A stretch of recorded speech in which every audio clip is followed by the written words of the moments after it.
सृष्टि से पहले सत्य नहीं था, असत्य भी नहीं, अंतरिक्ष भी नहीं, आकाश भी नहीं था। छिपा था क्या, कहाँ, किसने ढका था? उस पल तो अगम अतल जल भी कहाँ था। नमस्कार, मैं शिवाशीष कुमार। आज का जो हमारा विषय है वो है यूनिवर्स या ब्रह्मांड। हिंदी में से कहेंगे हम ब्रह्मांड।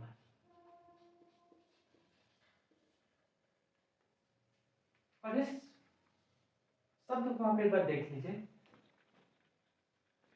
यूनि शब्द का मतलब होता है सिंगल यानी वन। वर्ड्स का मतलब क्या हो जाता है आपका राइम यानी संगीत, एक संगीत। और ब्रह्मांड यानी ब्रह्मा का अंड, यानी ब्रह्मा ने जिसे बनाया है उससे अंडा का स्वरूप में हम ब्रह्मांड कहते हैं। चलिए हिंदी इंग्लिश के नाम दिए गए हैं, इसके बारे में बात चलेंगे। इसकी उत्पत्ति की हम बात करें तो इसकी उत्पत्ति जो हुई है उससे भी जो सर्वमान सिद्धांत है वह है महाविस्फोट सिद्धांत। क्या नाम है? महाविस्फोट।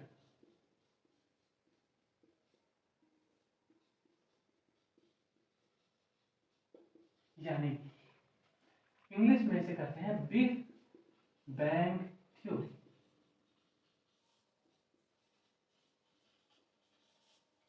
और जैसा मैंने आपको बताया इससे पहले कुछ भी नहीं था। इससे पहले कुछ भी नहीं था, न तो जल, न ही वायु, न ही अग्नि, न ही कुछ भी नहीं। प्रकृति से पहले कुछ भी नहीं था। यहां देखिए इस सिद्धांत के बारे में जो सबसे पहला सिद्धांत कहा गया, सबसे पहली बार जो है वो कहा था जॉर्ज लेमेत्र। यह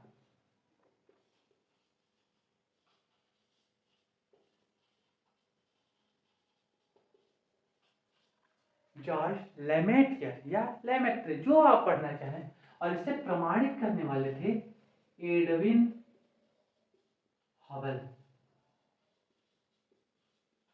ने प्रमाणित किया।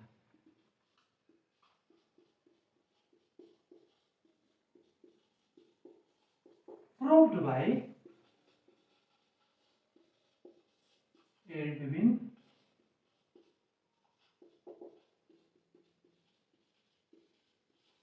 हबल। चलिए तो ये बात आप लोग को ध्यान रखनी है।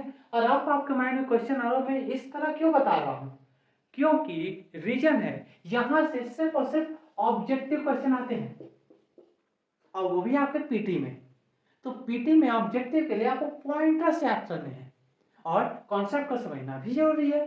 दैट्स वाई, इसीलिए मैं आपको कैसे पढ़ा रहा हूं, मैं आपको इसमें टू दी पॉइंट लिखाता चला जा रहा हूं। टू दी पॉइंट आपसे समझे। चलिए अब जो है एडविन हबल ने इसे प्रमाणित तो कर लिया, लेकिन हुआ क्या था? हुआ बेसिकली ये कि किसी भी बिंदु पर कोई नहीं जानता ये बिंदु कहाँ है, कैसे आया, और अभी रिसर्च चल रहे हैं। किसी कारणवश इसमें एक्सप्लोजन हो गया। एक्सप्लोजन होने से क्या हुआ? एक्सप्लोजन होने से सारी चीजें इधर उधर बिखर गई और हमारे सामने कुछ बेसिक पार्टिकल्स, जिन्हें हम कहेंगे इलेक्ट्रॉन और साथ ही साथ प्रोटॉन, बनने शुरू हुए। और जैसे ही एक इलेक्ट्रॉन एक प्रोटॉन साथ में आए तो हमारे सामने बन गया हाइड्रोजन। तब से लेके अब तक, तब से अब तक हमारे ब्रह्मांड में सबसे अधिक जो है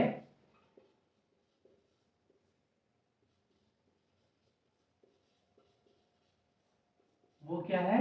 हाइड्रोजन। अप्रोक्सीमेट 80% ब्रह्मांड में हाइड्रोजन ही पाया जाता है। इससे बाद हाइड्रोजन और संलयन अभिक्रिया द्वारा, फ्यूजन रिएक्शन द्वारा हीलियम में कन्वर्ट हो जाता है और इसीलिए पूरे ब्रह्मांड में दूसरा सबसे अधिक पाया जाने वाला तत्व हीलियम है। देखिए 99% सिर्फ और सिर्फ हाइड्रोजन और हीलियम है और 1% में बाकी अन्य तत्व बदल जाते हैं। जब हम धरती को देखेंगे तो धरती में ये प्रतिशत पूरी तरह उल्टा है। हाइड्रोजन बहुत ही कम है, हीलियम उससे भी अधिक कम है, बाकी सारे गैसेज हैं, लेकिन पूरे ब्रह्मांड में अनुमानित रूप से हाइड्रोजन सबसे अधिक है, हीलियम उससे बाद दूसरे स्थान पर है। ठीक है, ये बात आप लोग समझ पाए? जहां तक आप लोग इसे जल्दी से देख लें। अब जो है हम आगे बढ़ जाते हैं।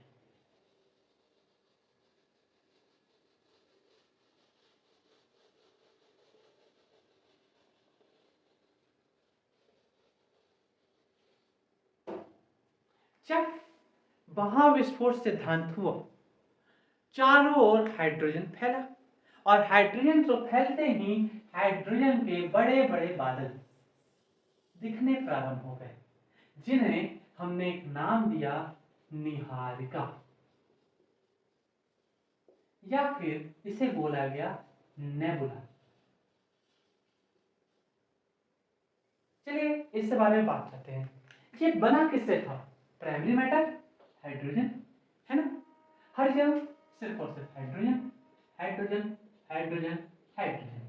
अब अनुमानित है ये कि इन हाइड्रोजन में एक बल कार्य करने लगा, जिसे हमने कहा गुरुत्वाकर्षण बल, जो कि इन्हें मिलाने वाली रेखा के बीच कार्य करता है और हाइड्रोजन एक दूसरे के पास आने शुरू हुए। कहीं इनका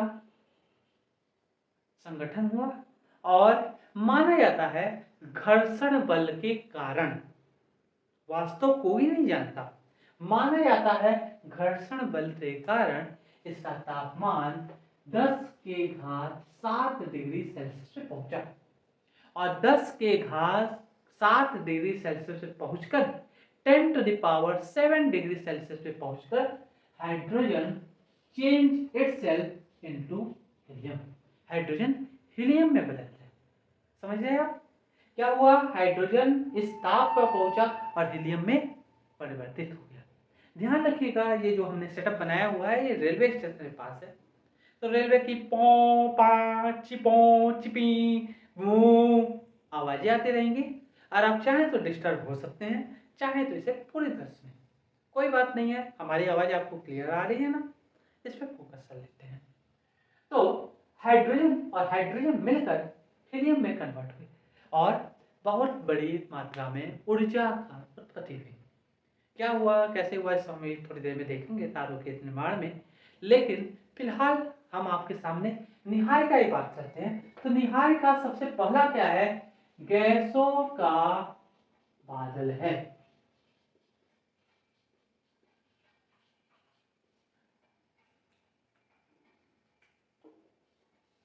क्लाउड ऑफ गैसेस। और इसमें पाया क्या जाता है? गैसें यहाँ पर बहुत सारी हैं। शुरुआत में तो हाइड्रोजन था, लेकिन आज जो है बहुत सारी गैसें पाई जाती हैं, जैसे हाइड्रोजन। और हाइड्रोजन कन्वर्ट होकर क्या बन रहा है? हीलियम। और इससे बाद तीसरा जो धूल कण है वो भी यहाँ पर पाए जाते हैं। अब ध्यान रखिए 1997 में इससे डायरेक्ट क्वेश्चन आया था यूपीएससी में, फिर 2008 में इससे फिर से यूपीएससी में क्वेश्चन पूछा गया।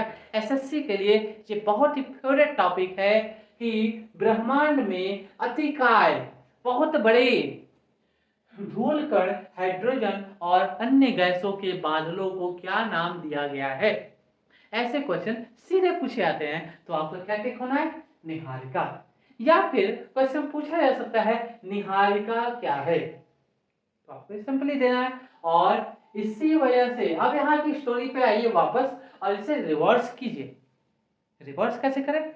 मान लीजिए अगर ये निहारिका होता ही नहीं तो क्या यहाँ पर संलयन अभिक्रिया होती?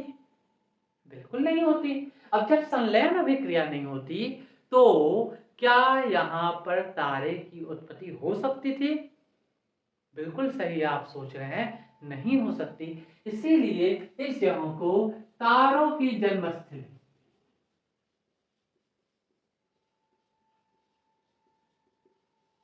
या फिर इंग्लिश में इसे एक और नाम दिया गया पिलर्स ऑफ क्रिएशन।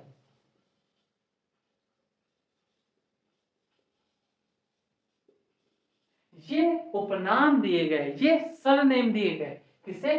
निहारिका को। समझ पा रहे हैं? ठीक है, अब आगे बढ़ते हैं। निहारिका हो गई, तारों का जन्म हो गया। तो भाई तारों का जन्म हुआ है तो फिर तारों की उम्र के बारे में बात कर लेते हैं। पहले तारों के बारे में देख लेते हैं छोटा सा। तारा या फिर अंग्रेजी में आप इसे क्या बोलते हैं? ओहो, इंक काम नहीं कर रहा, कोई बात नहीं, हमारे पास दूसरा मार्कर भी है। और तारे या स्टार्स, थोड़ी देर में ठीक हो जाएगा, आप चिंता ना करें, थोड़ा टाइम लगेगा इसे सूखने में। तारा बेसिकली जैसा हमने आपको बताया क्या है तारा, और बचपन में आपने पढ़ा भी होगा, जिसके पास स्वयं का प्रकाश हो।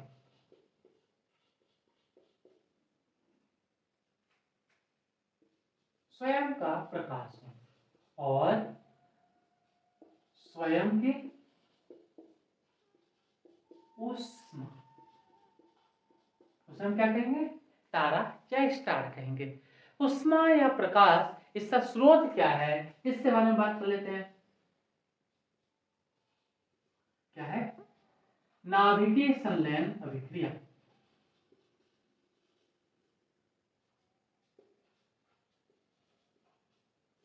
Nuclear fusion.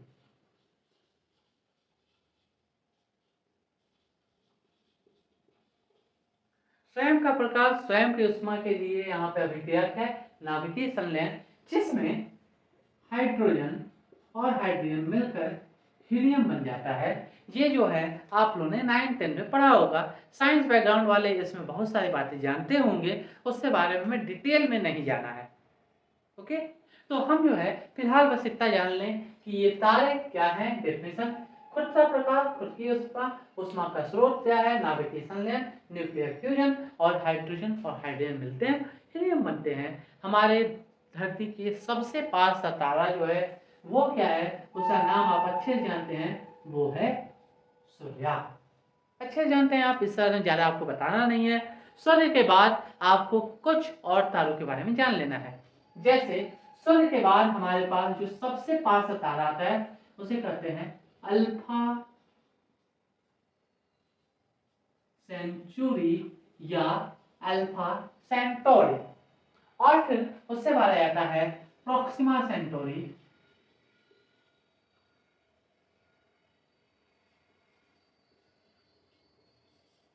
या प्रोक्सिमा सेंचुरी भी इसे कहा गया है। और इससे जस्ट बाद आ जाता है हमारे सामने, जिसे हम कहते हैं डॉग स्टार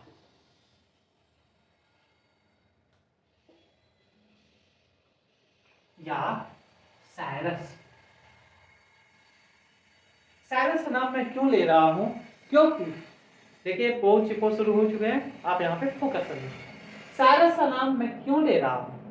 क्योंकि अंतरिक्ष में, स्पेस में सबसे तेज चमकने वाला तारा, the brightest star in space after sun is Cyrus.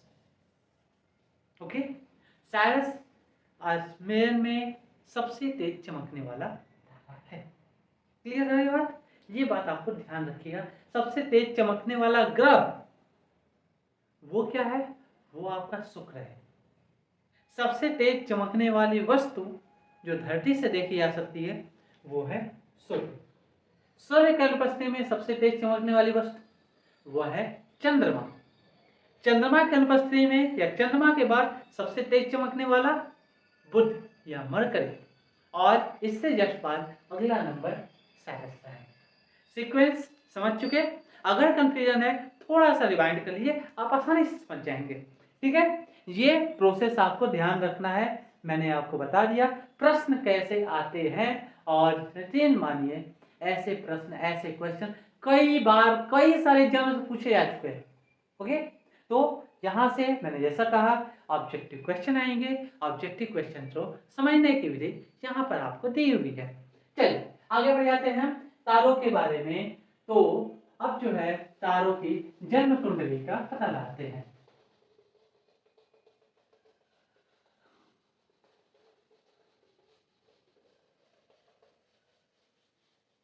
कुछ लोग कहते हैं मुझसे कई बार कि सर डायग्राम क्यों बनाना, जगह की बर्बादी है। देखिए डायग्राम का होता ये है ना कि अगर मैं आपसे बोलूं कि ऐसी कौन सी चीज है जो काऊ में पीछे पाई जाती है और वुमेन में आगे पाई जाती है, तो आंसर इसका क्या होगा? आप एक बार सोचिए पॉज करके और फिर उसके बाद सॉल्व बताइए। डब्ल्यू। लेकिन क्या आपके माइंड में डब्ल्यू आया था? यदि आप ये प्रश्न सुन चुके हैं तो यकीनन, लेकिन अगर पहली बार सुना है ये प्रश्न तो आपने देखा काऊ की एक इमेज आई, वुमेन की एक इमेज आई, और ये दोनों इमेज को हमने कंपेयर करना शुरू कर दिया, हमारे पास अलग अलग आंसर आए जो आपके माइंड में भी आए थे। चलिए उस बारे में बाद में बात कर लेंगे, लेकिन अब हम इसीलिए जो है अब आप समझ पाए होंगे कि आखिर हर एक चीज का डायग्राम क्यों। अब देखिए तारों को डिवाइड किया जाता है दो पार्ट में, और इस डिवीजन का एक पैरामीटर बनाया गया है जिसे हम कहते हैं चंद्रशेखर लिमिट।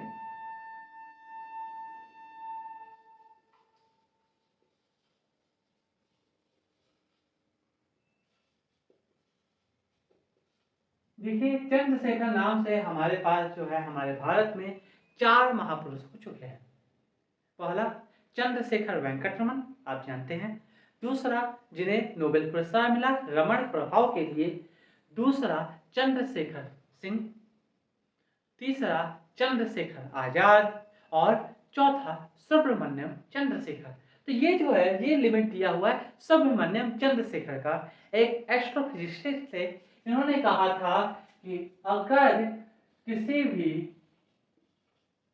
तारे का वजन, किसी भी स्टार का वेट या मास सूर्य के द्रव्यमान का 1.44 गुना है, तो उस तारे में आपका न्यूक्लियर एक्सप्लोजन होगा, सुपरनोवा की घटना घटेगी।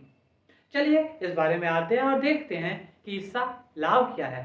इन्होंने कहा अकॉर्डिंग टू चंद्रशेखर जी, इन्होंने कहा अगर किसी भी तारे का द्रव्यमान उसकी जीवन स्थिति को बताएगा, किसी भी तारे का द्रव्यमान उसकी जीवन स्थिति को बताएगा अगर उस तारे का द्रव्यमान इससे ज्यादा है तो उसके साथ घटने वाली घटनाएं अलग होंगी, और यदि इससे कम है तो उससे घटने वाली घटनाएं कुछ और होंगी।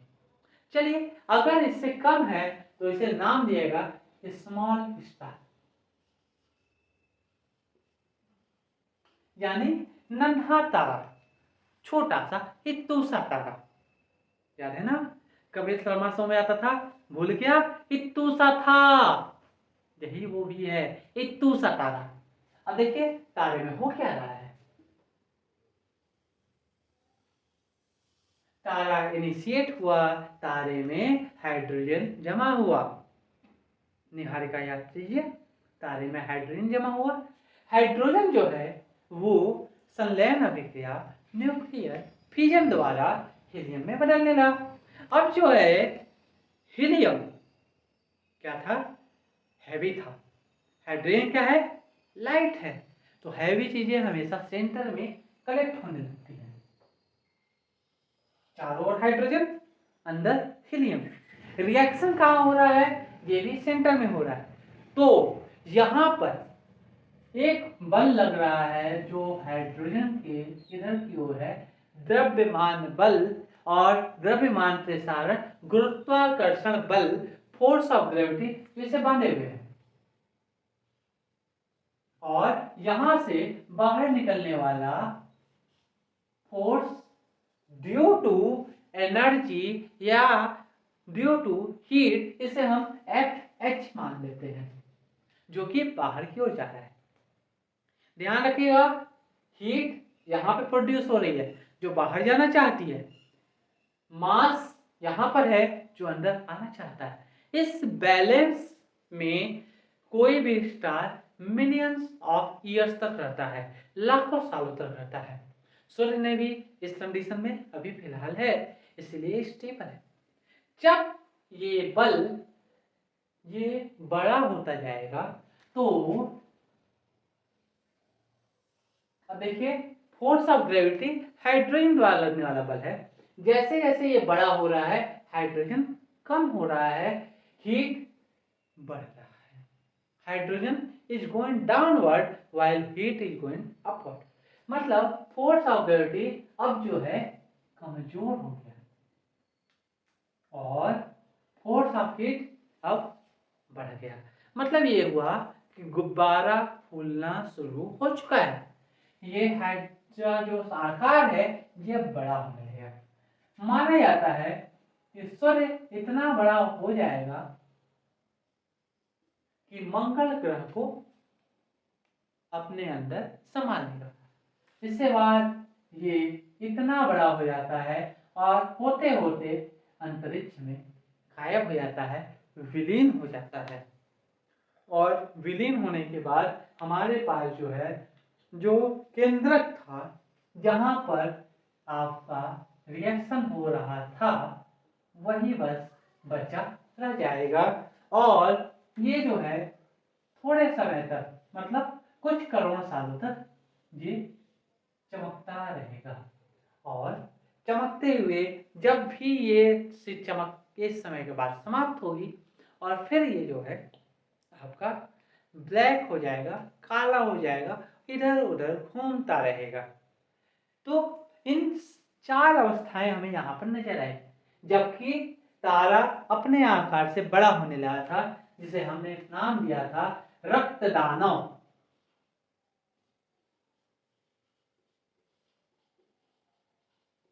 या रेड जिएंट रक्तदान अवस्था पे आ गया। रक्तदान अवस्था के बाद जब इसका बाहरी आवरण विलीन हो चुका है, तब यहाँ पर हमारे सामने आता है अंदर वाला हिस्सा, जिसे हम कहते हैं श्वेत वामन, क्योंकि ये आकार में छोटा है लेकिन अब भी चमक रहा है। वामनावतार, या इंग्लिश में कहेंगे व्हाइट ड्वार्फ। फिर इसके बाद ये हो जाएगा कृष्ण दानव,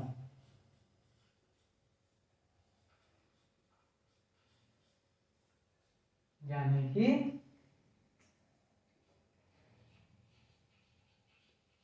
ब्लैक ड्वार्फ।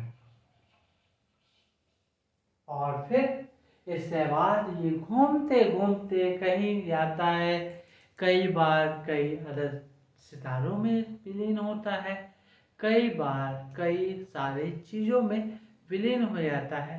परंतु जीवन के लिए, मतलब हमारे जीवन के लिए ये महत्वपूर्ण है। क्यों? क्योंकि यहीं पर जो है कई सारे भारी मटेरियल जैसे कार्बन, जैसे ऑक्सीजन, जैसे नाइट्रोजन, जैसे लोहा, आयरन और अदर मटेरियल जो है यहीं पे बनते हैं।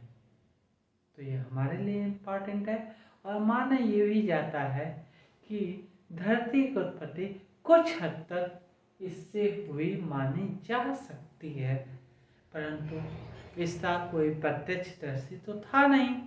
तो अभी भी ये रहस्य बना हुआ है कि आखिर इतने सारे आज 119 मटेरियल क्या सिर्फ और सिर्फ हाइड्रोजन से बने हैं? ये सवाल अब भी वैज्ञानिकों को परेशान किया जाता है। तो खैर, वैज्ञानिक इस बारे में जब भी ढूंढेंगे तो जो है आपको इस बारे में पता चलता रहेगा। और हाँ, ये बात भी ध्यान रखें, आप इसे साइंस और टेक्नोलॉजी के पोर्शन से भी जो कनेक्ट करके रखे हैं। मैं आपको ज्योग्राफी का पोर्शन पढ़ा रहा हूँ और वहीं पर आप स्ट्रिक्ट ना रहें, आपको और आगे पढ़ना है। कई सारी ऐसी चीज़ें हैं जिसके बारे में हम पढ़ेंगे और जानेंगे कि ऐसी चीज़ें ज्योग्राफी में अभी तक अनुत्तरित हैं। जैसे बरमूडा ट्रायंगल, नाम आपने सुना होगा। 50 से ज़्यादा मूवीज़ बन चुकी हैं, 100 से ज़्यादा एक्सप्लोरेशन किए जा चुके हैं, अभी तक कोई भी प्रॉपर आंसर नहीं दिया जा सका है। और न केवल बरमूडा ट्रायंगल, ऐसे बहुत सारी धरती की घटनाएं हैं जो कि अभी तक अनुत्तरित हैं, जिसका आंसर अब तक नहीं दिया जा चुका है। चलिए उस बारे में बाद में बात करते हैं, फिलहाल हम यहाँ पर देखते हैं। स्मॉल स्टार आपने समझ लिया। स्मॉल स्टार के बाद जो तारा इस मास से ज़्यादा है, देखिए ये लिमिट आपको कहीं 1.44 मिलती है, कहीं पे 1.4 ही मिल जाता है। इसमें आपको कंफ्यूज नहीं होना है, लेकिन वहाँ पे हमेशा अप्रॉक्सीमेट जो लिखा जाता है, तो इसमें आप ज़्यादा कंफ्यूज ना हो। अब देखिए, अब हम चलते हैं बिग स्टार।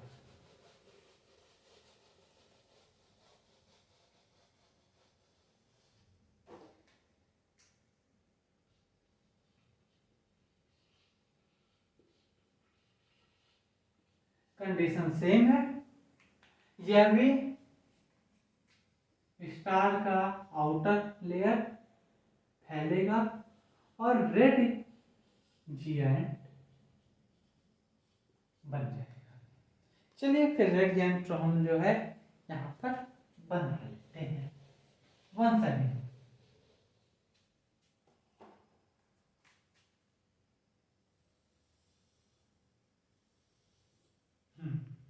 रेड जिएंट कंडीशन में ये आ चुका है। स्टार जब छोटा था तो हाइड्रोजन बेहद कम था, लेकिन स्टार जब बड़ा हुआ तो हाइड्रोजन अभी भी है। फोर्स तो बढ़े जा रहा है, फोर्स बढ़े जा रहा है, ये फोर्स बेहद कम है, लेकिन अभी भी ये एक लेयर बनाए हुए है। अब इस लेयर के ब्लास्ट होने पे क्या होगा इसको देखिए। अब जब ये लेयर बना हुआ है तो धीरे धीरे यहाँ पर वही होगा जो कि ये बलून में अनलिमिटेड एयर भरने पर होता है। क्या होता है, आप भरे जा रहे हैं हवा, भरे जा रहे हैं हवा, एक समय के बाद आपके एयर के प्रेशर से बलून ब्लास्ट होता है। ब्लास्ट होने की यहाँ पे फिर से दो कंडीशंस आएंगी। अगर ये तारा इससे तो बड़ा है लेकिन बहुत बड़ा नहीं है, सन के मास तक 3 मास तक है, तो जो है यहाँ पे ब्लास्ट होने के बाद आपका यहाँ पर छोटा सा स्फोट, जिसे हम नाम देंगे सुपरनोवा। और इस सुपरनोवा के बाद हमारे पास जो है दो कंडीशन बचेगी। जो आपका सेंटर है वो नंबर 1 या तो स्टेबल रहेगा या तो मूव करेगा। अगर वो सेंटर स्टेबल है, अगर वो सेंटर स्टेबल है तो उसे हम नाम देंगे मैग्नेटार, और यदि वो मूवेबल है तो उसे नाम देंगे पल्सार। याद होगा आपको, आपकी ये बाइक भी आती है जो पल्सार नाम से आती है। कौन सी कंपनी बनाती है वो आप लोग बेहतर जानते हैं। पल्सार की बाइक आती है और पल्सार नाम यहीं से है। इससे कुछ पल्सेटिंग रेडिएशन निकलती है, जिसकी वजह से इसे पल्सार भी कहा गया है। इससे और भी बहुत सारी चीजें हैं। इससे कुछ मैग्नेटिक रेडिएशन निकलती है, जिसके बारे में एक्सपेरिमेंट हो रहे हैं। लीमो टाइप के एक्सपेरिमेंट आप नेट पे सर्च कर सकते हैं। अगर ये 3ms से भी बड़ा है तब यहाँ पर क्या होगा, एक ग्रेट सुपरनोवा होगा, और